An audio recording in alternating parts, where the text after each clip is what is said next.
The wet weekend weather's just getting started with some severe storms tonight. This is video out of Lakewood. Lots of hail falling across the foothills and onto the Front Range. This is Ken Carroll, where it came down a bit heavier. How about a time lapse showing the clouds rolling in over Denver tonight? We will be getting a ton of water over the next 24 hours. Storms are putting on a light show tonight, too. Lots and lots of lightning tonight. Let's bring in, before that, with all the rain, the roads are very slick tonight. You're looking at I-25 near Thornton. Now let's turn Lauren Robinson loose on it. Go!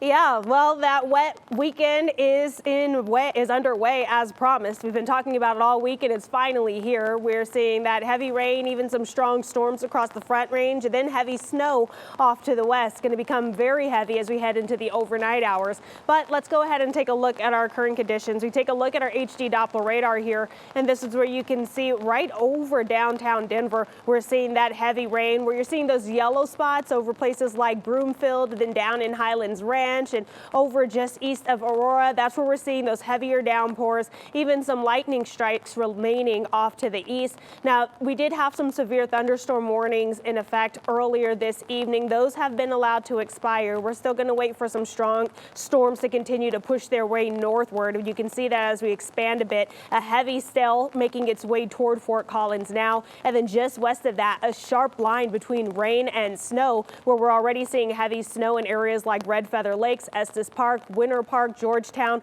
We're going to watch for a lot of weather as we move through the rest of the night. So the state is under general thunderstorm risk, but as we move to the west, we're going to see more winter storm warnings and winter weather advisories in place. I'll have more details on all of that just ahead of my full 7-day forecast. We've been keeping track of pro-Palestinian protests on the Auraria campus today because police moved in and arrested dozens of people there this afternoon. Then the protest camp was immediately set back up again. 9 News reporter Ria Jah's been out there most of the day. So at this hour, Ria, tonight, what are you seeing? Right, despite the rain, protesters are still here. They are still chanting. Most of their tents have been taken down, though. Police were here for most of the day, but also left within the last hour. This is what it looked like earlier today. Police cleared out these protesters just after noon and arrested about 40 people. It wasn't long before they started setting up their tents again. Then just after 5 p.m., I counted more than 100 police officers that showed up in riot gear. They told protesters they had 10 minutes to leave or they'd be arrested too.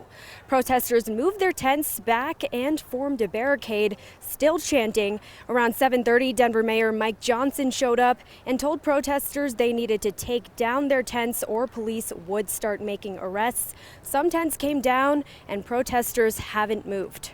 As far as what I'm willing to do, I'm willing to put my body on the line in order to make that point and hopefully have our people listen, the people that are in power, because they're not listening to us right now.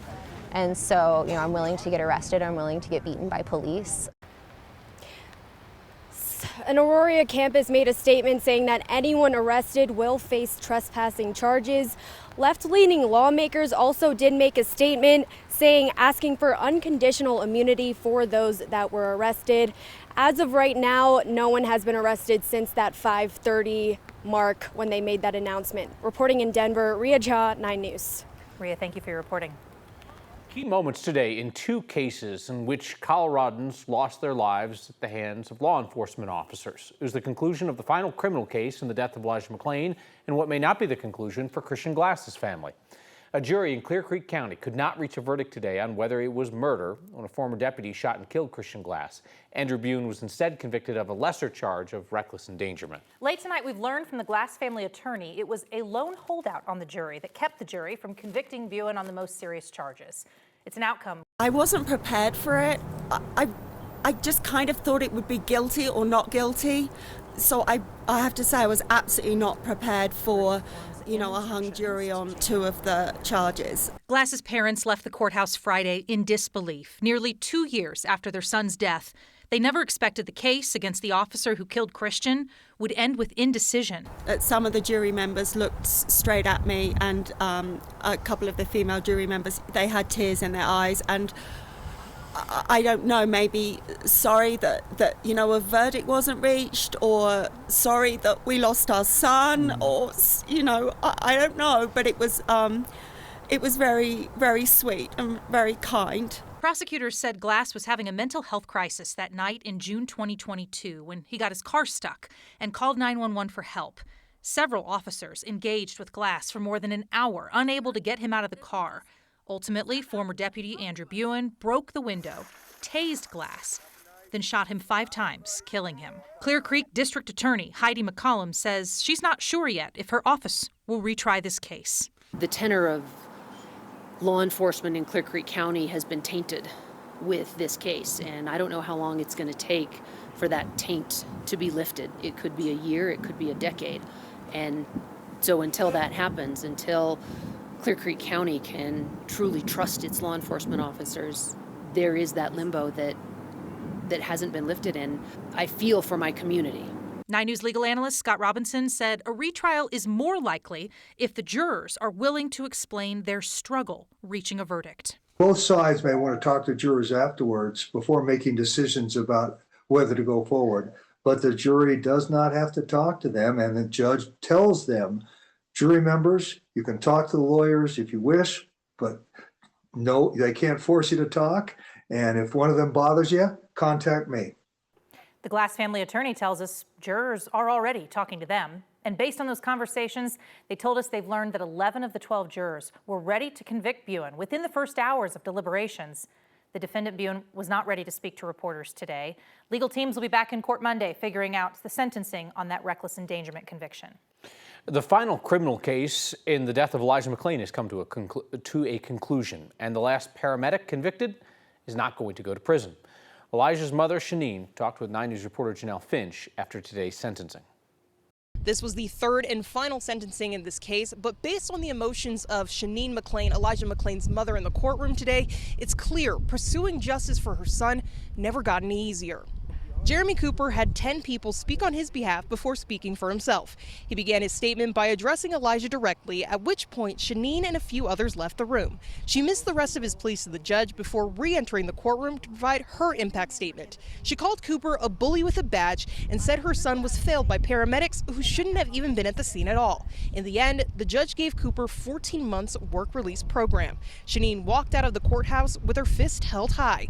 She says the trial has been exhausting, but always worth it. God put me here for a reason.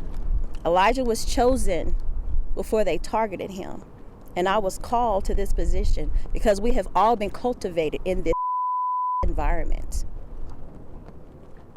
Long live Elijah. Shanine says she doesn't know what her next steps are, but she's glad that this phase of pursuing justice is over. In Adams County, Janelle Finch, 9 News. Of the 5 people indicted for McLean's death, the jury found 2 of the paramedics and 1 of the police officers guilty. In March, a judge sentenced Cooper's former supervisor, Peter Chichuniak, to 5 years in prison. It's because Chichuniak was also found guilty of second-degree assault for unlawful administration of drugs, as well as criminally negligent homicide. Cooper was only found guilty of criminally negligent homicide, which is why the sentencing range was different. A school resource officer in Glenwood Springs is facing several charges tonight, including sexual assault. The city says Garfield County deputies arrested Sean Tatro yesterday on charges of sex assault, felony use of a stun gun, assault, harassment, and reckless endangerment. The city says none of those charges involve anybody under 18 years old. Tatro is now on administrative leave.